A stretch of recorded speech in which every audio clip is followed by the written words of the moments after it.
नमस्कार दिलीप सर, मैं आपको आज जिस पाठ के बारे में बताने जा रहा हूँ वो पाठ है हमारा जो देखकर भी नहीं देखते। वास्तव में इस पाठ के अंतर्गत हम देख सकते हैं कैसे लेखिका जो हैं वो बिना देखे हुए, यानी उनकी आंखें नहीं हैं, स्पष्ट रूप से वो देख नहीं सकती और इसके बावजूद वो काफ़ी कुछ छू कर के महसूस कर लेती हैं। अब छू कर के महसूस करने से मतलब ये है कि देखिए, उन्होंने पेड़ को छुआ, पेड़ को छू कर के जो उनको अनुभव हुआ उसके आधार पर उन्होंने एक धारणा बना ली कि पेड़ ऐसा दिखता है। उन्होंने अलग अलग पेड़ को छुआ अलग अलग पेड़ की छाल को छुआ, उसको छू करके समझ गई, उसको पहचान कर लिया कि ये पेड़ ये होता है।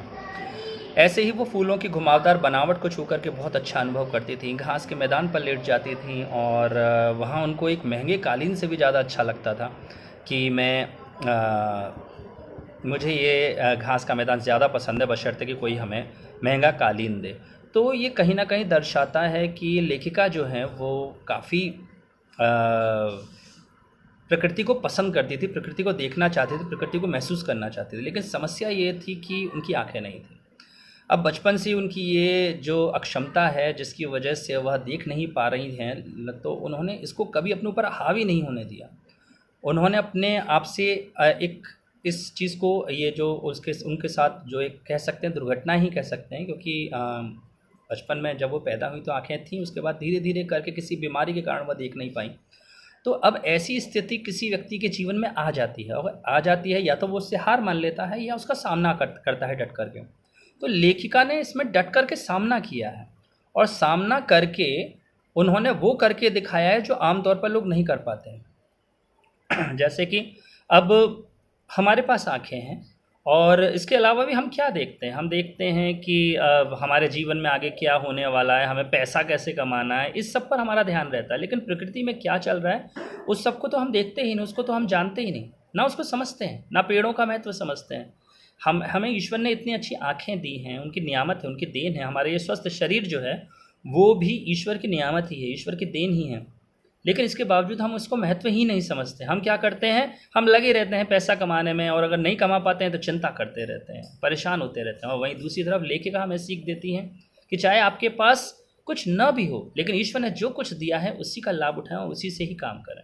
तो इसके लिए हमें बच्चों को सिखाना होगा कि कैसे आपको जो मिला हुआ है, जो कुछ ईश्वर से प्राप्त हुआ है, उसका सम्मान करें, संतोषी बने। पहली बात तो ये है कि पहला मन में भाव आना चाहिए संतोषी होने का। तो इसके लिए बच्चों को हम उदाहरण दे सकते हैं। तो मैं भी एक उदाहरण दूंगा और बच्चों को बताऊंगा कि भाई देखो, आपको ये चीज़ें मिली हैं, आपको पूरा स्वस्थ शरीर है, आपको अच्छी फैसिलिटी मिली हुई है, आप एक अच्छे स्कूल में पढ़ रहे हैं, साथ के साथ में आप पढ़ने के लिए विद्यालय आ रहे हैं, आपको समय से भोजन मिल जाता है, सब कुछ आपको प्राप्त हो जाता है।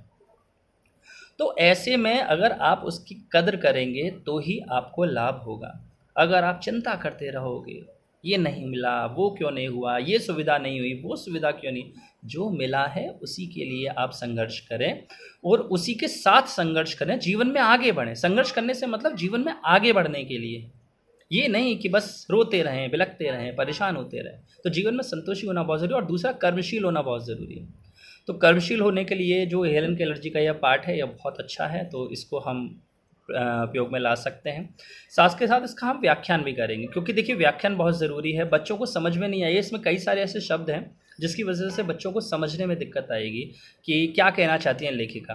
भाई वो छूती हैं, हम भी तो छूते हैं, हमें तो पहचान हो जाती है। तो ये चीज़ समझने के लिए हमें ज़रूरी है कि हम इसका अच्छे से व्याख्यान दें, अच्छे से बताएं, उनको विभिन्न उदाहरण दें कि जो देख नहीं पाते हैं वो किस तरह से अपना जीवन यापन करते हैं, है ना। मैं तो उदाहरण उनका भी ले सकता हूँ कि भाई रास्ते स्टेशन पर मैंने कईयों को देखा है जो देख नहीं पाते हैं, इसके बावजूद जब वो लोगों से मांगते हैं, कैसे ट्रेनों में सफ़र करते हैं, कितनी उनको परेशानी होती है, ये सारी चीज़ें होती हैं, उनको बहुत दिक्कत समस्या आती है। लेकिन लेखिका ने ऐसी कोई समस्या को अपने ऊपर हावी नहीं होने दिया और देखिए कैसे क्या से क्या कर दिखाया। आज उनकी पुस्तक है, आज उनके लेख पढ़े हुए हैं और जो कि हम पाठ में पढ़ भी रहे हैं।